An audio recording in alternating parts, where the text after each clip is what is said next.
it's your girl Ramel the Realtor. You may remember me from short films like House and Market Buyers Edition as well as House and Market Sellers Edition.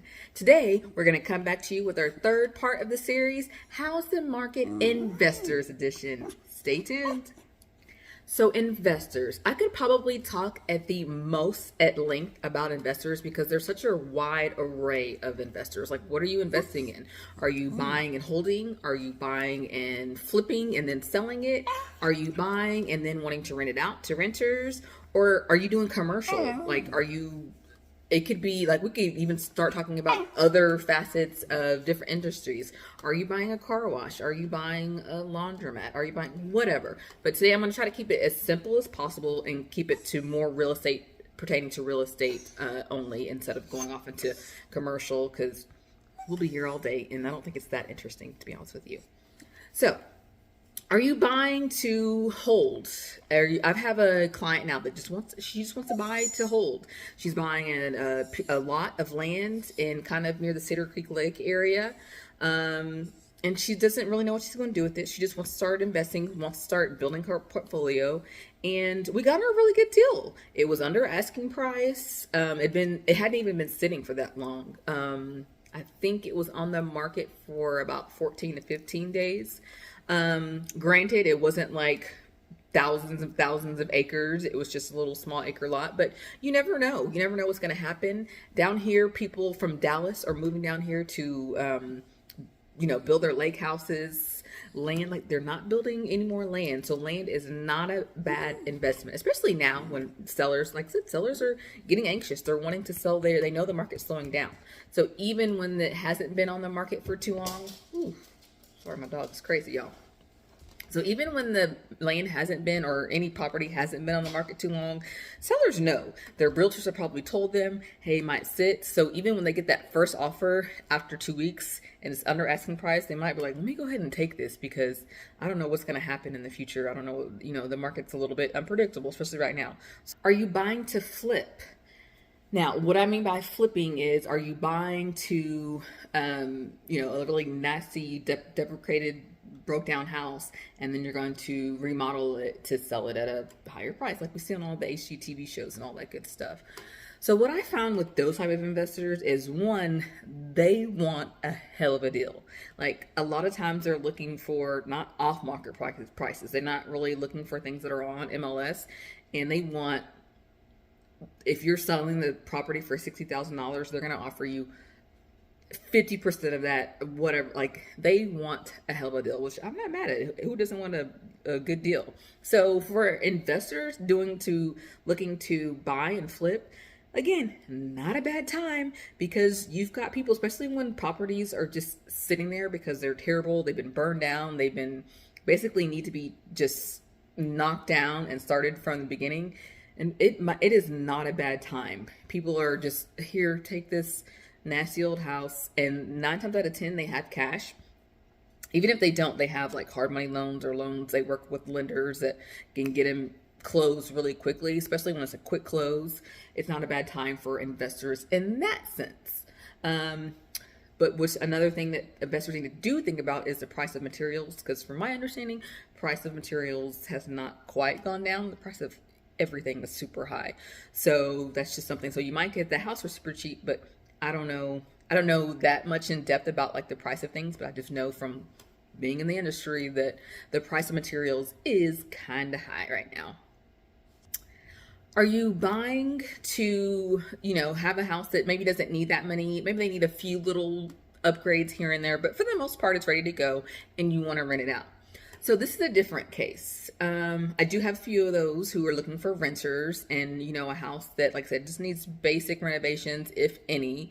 You have to be careful, because chances are you are not going to get, if you're not using your own money, if you're like going with a regular loan, you're not going to get a good interest rate. And there's rarely a program out there, especially if it's not your primary house, that's going to get you a really good interest rate. So you're gonna have to bite the bullet on the interest rate at this time. But keep in mind, you probably, if you are looking to build your rental portfolio, you probably have decent credit. So you will be able to refinance in the years to come. So the the interest rate right now is totally temporary. And also keep in mind that maybe your rental rate, maybe like last summer, this is January 2023, so maybe last summer, maybe last winter, you were able to charge the rental rates at a premium, but they're kind of flattening out right now.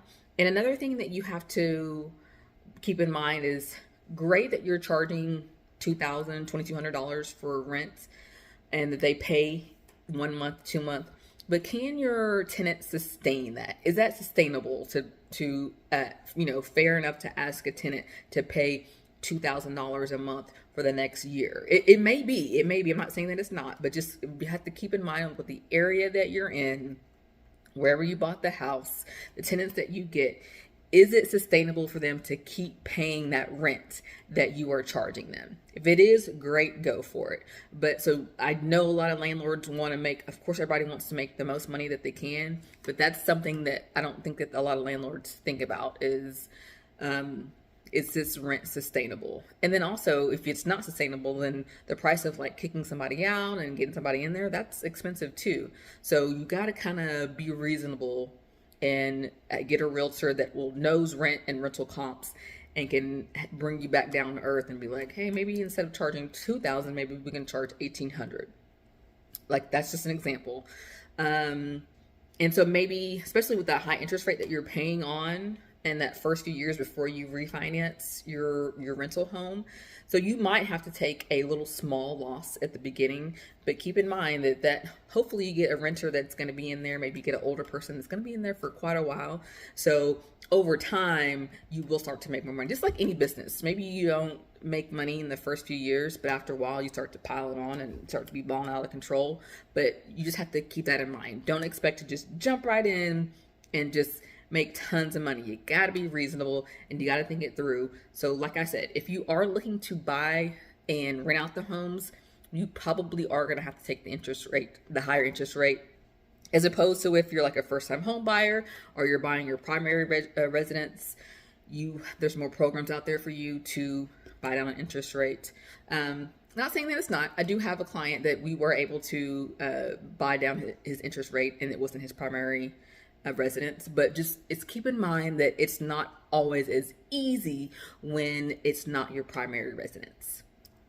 You guys, I hope this helps. I hope this whole 3-part series helped and at all and kind of get your understanding of what's going on in the market, in the real estate market in the DFW area, Henderson County area of Texas in January 2023. Like I said, next month I can come out with a whole nother 3-part series.